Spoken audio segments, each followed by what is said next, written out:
Hello everyone, good evening সবাইকে। আজকে তোমাদেরকে দেখাবো হেয়ার ট্রিমিং কিভাবে করে।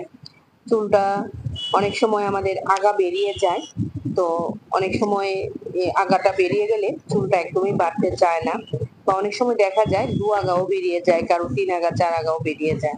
তো এই চুলগুলি কিন্তু মারাত্মক রকমের হয়, এগুলিকে কাটতে লাগে। যদি না কাটো তাহলে তোমার চুলটা কিন্তু অবশ্যই বাড়বে না। তো আমার কাছে আমার ক্লায়েন্ট এসেছিল ওর হেয়ারটা ট্রিম করার জন্য। তো ওকে দেখিয়েছিলাম প্রথমে যে কতটা ছোট করব, তারপর ও বলল যে শুধু যে আগাগুলি বের হয়েছে এগুলি যেন কেটে দিই। তো তোমরাও কাটবে অবশ্যই রেগুলার, অন্তত পক্ষে 3-4 মাসে একবার চুলের আগাটা কেটে নিও।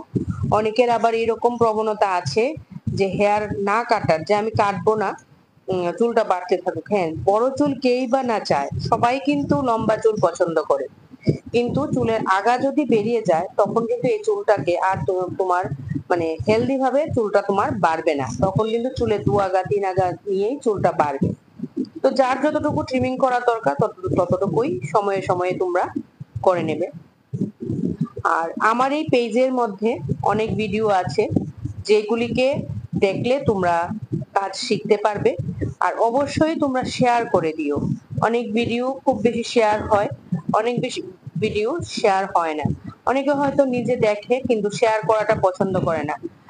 যারা শেয়ার করাটা পছন্দ করে না তাদের উদ্দেশ্যে আমি একটা কথাই বলবো, আপনার একটা শেয়ারের মাধ্যমে ঘরে বসে একজন শিখতে পারবে, যার হয়তো ঘর থেকে বেরিয়ে কাজ শেখার সেই সক্ষমতা নেই।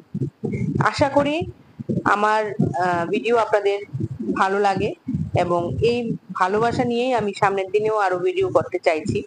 অবশ্যই আপনাদের ভালোবাসা জোরটা যদি পাই, তো নিশ্চয়ই আগামী দিনেও আমি আরো ভালো ভালো ভিডিও আপনাদের জন্য নিয়ে আসবো, এবং ডেইলি ব্লগের মাধ্যমে আমি নিয়ে আসছি। আর আপনাদের একটা শেয়ারে আরেকজনকে উপকৃত করবে, যে সেও কিন্তু কাজটা শিখতে পারবে। লাইক এবং কমেন্টস এর মাধ্যমে জানাবেন যে আপনাদের কিরকম লাগে, এবং আপনারা কমেন্টস এর মাধ্যমে জানাবেন আপনারা কে কোথা থেকে দেখছেন। ভালো থাকবেন, এই গরমে নিজের খেয়াল রাখবেন। Thank you so much everyone.